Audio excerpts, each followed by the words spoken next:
जय हिंद दोस्तों, स्वागत है आपका हमारे YouTube चैनल न्यू सरकारी जॉब्स में। तो आज की वीडियो में हम बात करेंगे जो फॉरेस्ट डिपार्टमेंट में नई भर्ती आ रही है इसकी वैकेंसी की डिटेल्स के बारे में।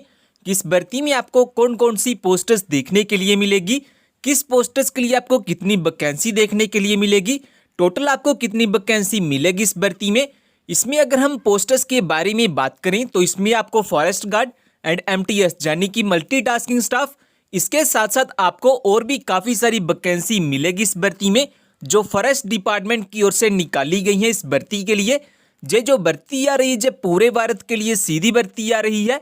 चाहे आप भारत के किसी भी राज्य से बिलोंग करते हैं, इंडिया की किसी भी स्टेट से बिलोंग करते हैं, आप इस पर अपना एप्लीकेशन फॉर्म फिल कर पाएंगे। इसके जो एप्लीकेशन फॉर्म फिल किए जाएंगे उसको फिल करने के लिए आपके पास जो एजुकेशन क्वालिफिकेशन होनी चाहिए वो होनी चाहिए कम से कम 10वीं या फिर 12वीं पास की मार्कशीट। तो अगर आपके पास 10वीं या फिर 12वीं पास की मार्कशीट है तो ये वीडियो आपके लिए काफ़ी इंपॉर्टेंट हो सकती है।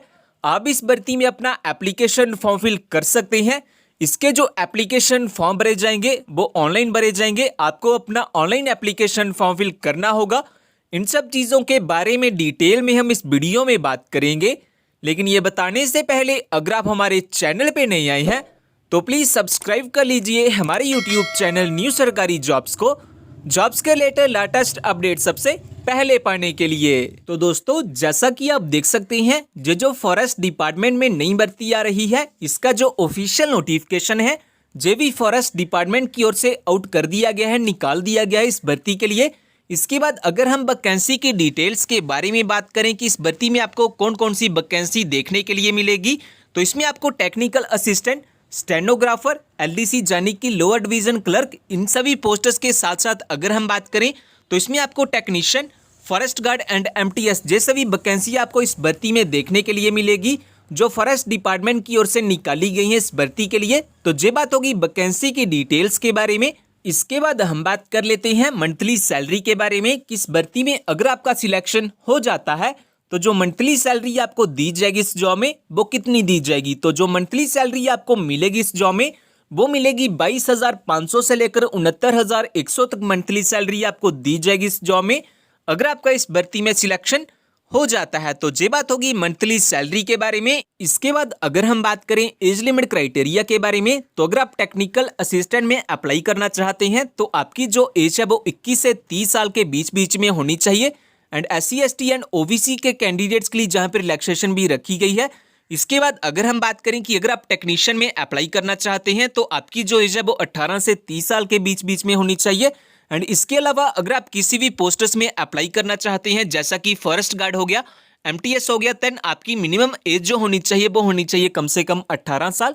और मैक्सिमम एज के बारे में अगर हम बात करें तो वो होनी चाहिए ज़्यादा से ज़्यादा 27 साल, यानी कि आपकी जो एज है वो कम से कम 18 से 27 साल के बीच में होनी चाहिए। वहीं पे कुछ कैंडिडेट्स के लिए जहां पे रिलैक्सेशन भी रखी गई है, जैसा कि जो कैंडिडेट SC या ST से बिलोंग करते हैं वो 32 साल तक इस भर्ती में अप्लाई कर पाएंगे। वही जो कैंडिडेट OBC से बिलोंग करते हैं वो 30 साल तक इस भर्ती में अप्लाई कर पाएंगे। तो ये बात होगी एज लिमिट क्राइटेरिया के बारे में। इसके बाद अगर हम बात करें कि अगर आपने हमारा जॉब्स के रिलेटेड टेलीग्राम ग्रुप ज्वाइन नहीं किया हुआ तो जॉब्स के रिलेटेड लेटेस्ट अपडेट सबसे पहले पाने के लिए आप हमारे टेलीग्राम ग्रुप को भी ज्वाइन कर सकते हैं। लिंक आपको डिस्क्रिप्शन में मिल जाएगा। इसके बाद हम बात कर लेते हैं एजुकेशन क्वालिफिकेशन के बारे में कि अगर आप इस भर्ती में अपना एप्लीकेशन फॉर्म फिल करना चाहते हैं देन आपके पास कौन कौन से एजुकेशन सर्टिफिकेट होने चाहिए एप्लीकेशन फॉर्म को फिल करने के लिए। तो अगर आप MTS यानी कि मल्टीटास्किंग स्टाफ या फिर टेक्नीशियन में अप्लाई करना चाहते हैं तो आपके पास कम से कम 10वीं पास की मार्कशीट होनी चाहिए। इसके बाद अगर हम बात करें कि अगर आप फॉरेस्ट गार्ड, LDC या स्टेनोग्राफर में अप्लाई करना चाहते हैं तो आपके पास कम से कम 12वीं पास की मार्कशीट होनी चाहिए। इसके बाद लास्ट में अगर हम बात करें कि अगर आप टेक्निकल असिस्टेंट में अप्लाई करना चाहते हैं देन आपके पास कम से कम BSc यानी कि बैचलर डिग्री इन साइंस आपके पास होनी चाहिए। तो ये बात होगी एजुकेशन क्वालिफिकेशन के बारे में कि आपके पास कौन कौन से एजुकेशन सर्टिफिकेट होने चाहिए अगर आप इस भर्ती में अपना एप्लीकेशन फॉर्म फिल करना चाहते हैं तो। और फ्रेंड्स, अगर आपने जो हमारा टेलीग्राम चैनल है वो ज्वाइन नहीं किया हुआ तो आप हमारे टेलीग्राम चैनल को भी ज्वाइन कर सकते हैं। इस टेलीग्राम चैनल को ज्वाइन करने का फायदा आपको ये होगा कि जो भी जॉब की न्यू नोटिफिकेशन आएगी उसकी लेटेस्ट अपडेट आपको सबसे पहले इसी चैनल पे मिल जाती है। सो जल्दी से ज्वाइन कर लीजिए हमारे टेलीग्राम चैनल को, लिंक आपको डिस्क्रिप्शन में मिल जाएगा। तो दोस्तों इसके बाद हम बात कर लेते हैं सिलेक्शन प्रोसेस के बारे में, किस भर्ती में जो सिलेक्शन किया जाएगा वो कैसे किया जाएगा एंड किस बेसिस पे सिलेक्शन किया जाएगा इस भर्ती में। तो सबसे पहले तो आपका इसमें रिटन एग्जाम होगा। अगर आप रिटन एग्जाम को क्वालिफाई कर लेते हैं देन आपका physical test and medical exam किया जाएगा। और अगर आप इन सभी टेस्ट को क्वालिफाई कर लेते हैं, इन सभी एग्जाम में पास हो जाते हैं, देन आपकी एक फाइनल मेरिट लिस्ट निकाली जाएगी। और अगर आपका फाइनल मेरिट लिस्ट में नाम आ जाता है देन लास्ट में आपके डॉक्यूमेंट्स की वेरिफिकेशन की जाएगी आपकी ज्वाइनिंग के लिए। तो इस तरह से इस भर्ती में कुछ सिलेक्शन किया जाएगा। तो ये बात होगी सिलेक्शन प्रोसेस के बारे में। इसके बाद अगर हम बात करें एग्जाम पैटर्न के बारे में, किस भर्ती में जो आपका एग्जाम कंडक्ट करवाया जाएगा उसके बारे में अगर आप जानना चाहते हैं तो आप हमारी ऑफिशियल वेबसाइट पे भी जा सकते हैं। इसके बाद हम बात कर लेते हैं फिजिकल स्टैंडर्ड टेस्ट के बारे में। तो दोस्तों इस भर्ती में जो आपका फिजिकल टेस्ट किया जाएगा उसके बारे में अगर हम बात करें कि मेल कैंडिडेट्स के लिए क्या क्राइटेरिया है एंड फीमेल कैंडिडेट्स के लिए क्या क्राइटेरिया है, तो सबसे पहले रनिंग टेस्ट के बारे में अगर हम बात करें तो मेल कैंडिडेट्स को 25 किलोमीटर की रनिंग करनी होगी 4 घंटे में, वही फीमेल कैंडिडेट्स को 14 किलोमीटर की रनिंग करनी होगी 4 घंटे में। तो ये बात होगी रनिंग टेस्ट के बारे में। इसके बाद हाइट क्राइटेरिया के बारे में अगर हम बात करें तो जो मेल कैंडिडेट्स के लिए मिनिमम हाइट रखी गई है वो रखी है 165 सेंटीमीटर एंड जो फीमेल कैंडिडेट्स के लिए मिनिमम हाइट रखी गई है वो रखी है 150 सेंटीमीटर। तो ये बात होगी हाइट क्राइटेरिया के बारे में। इसके बाद चेस्ट क्राइटेरिया के बारे में भी आप यहाँ पे चेकआउट कर सकते हैं मेल एंड फीमेल कैंडिडेट्स के लिए। इसके बाद हम बात कर लेते हैं इस भर्ती को लेकर कुछ इंपॉर्टेंट डेट्स के बारे में, किसके जो एप्लीकेशन फॉर्म है वो लगना कब से स्टार्ट होंगे और लास्ट डेट क्या है एप्लीकेशन फॉर्म को फिल करने के लिए।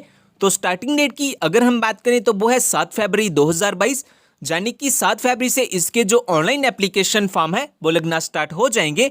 और जो लास्ट डेट है एप्लीकेशन फॉर्म को फिल करने के लिए वो है 9 मार्च 2022, यानी कि 9 मार्च तक इसके जो ऑनलाइन एप्लीकेशन फॉर्म है वो फिल किए जाएंगे। तो ये बात होगी कुछ इंपॉर्टेंट डेट्स के बारे में। इसके बाद अगर हम बात करें कि अगर आप एलिजिबल हैं और अप्लाई करना चाहते हैं इस भर्ती के लिए देन आपके पास कौन कौन से एजुकेशन सर्टिफिकेट एंड कौन कौन से डॉक्यूमेंट आपके पास होना सबसे ज़रूरी है। तो सबसे पहले तो आपके पास अपना date of birth proof certificate होना चाहिए, जिसमें आपके पास अपना आधार कार्ड या कोई मार्कशीट हो सकती है जिसमें आपकी डेट ऑफ बर्थ मेंशन की गई हो। इसके बाद एजुकेशन सर्टिफिकेट में आपके पास कम से कम 10वीं पास की मार्कशीट होनी चाहिए। इसके साथ साथ आपके पास अपनी email ID and phone number भी होना चाहिए। इन सभी डॉक्यूमेंट्स के अलावा अगर आपके पास कोई अदर क्वालिफिकेशन या एक्सपीरियंस है आप वो भी अप्लाई कर सकते हैं एप्लीकेशन फॉर्म के साथ। इन सभी डॉक्यूमेंट्स के साथ साथ आपके पास अपना आधार कार्ड या फिर पैन कार्ड होना चाहिए एज आइडेंटिटी प्रूफ। और अगर आप SC ST या OBC से बिलोंग करते हैं देन आपके पास अपना कास्ट सर्टिफिकेट भी होना चाहिए एंड साथ ही में आपके पास अपने 4 पासपोर्ट साइज फोटोग्राफ भी होने चाहिए लाइट कलर बैकग्राउंड में। तो अगर आपके पास ये सभी डॉक्यूमेंट्स हैं तो आप सक्सेसफुली अप्लाई कर सकते हैं इस भर्ती के लिए। तो ये बात होगी कि आपके पास कौन कौन से एजुकेशन सर्टिफिकेट होने चाहिए। इसके बाद हम बात कर लेते हैं एप्लीकेशन फॉर्म की फीस के बारे में, कि अगर आप इस भर्ती में अपना एप्लीकेशन फॉर्म फिल करना चाहते हैं देन आपकी जो एप्लीकेशन फॉर्म की फ़ी लगेगी वो कितनी लगेगी। तो इस भर्ती के लिए जो अप्लाई मोड रहेगा वो रहेगा ऑनलाइन। आपके ऑनलाइन एप्लीकेशन फॉर्म फिल किए जाएंगे। आप लास्ट डेट से पहले अपना जो ऑनलाइन एप्लीकेशन फॉर्म है वो फिल कर सकते हैं।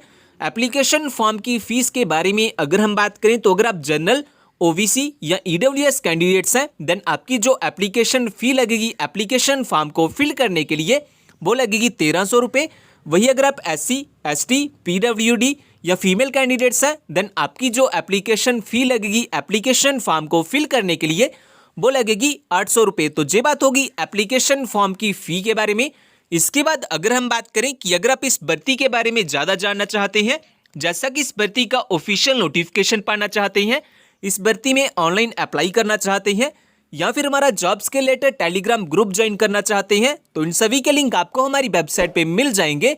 वेबसाइट का लिंक मैंने डिस्क्रिप्शन में दिया हुआ है, आप वहां से आके सब चेकआउट कर सकते हैं इस भर्ती के बारे में। और दोस्तों ये जो RPF यानी कि रेलवे प्रोटेक्शन फोर्स की नई भर्ती आ रही है, अगर आपने वो वाली वीडियो नहीं देखी हुई तो आप वो वाली वीडियो भी देख सकते हैं।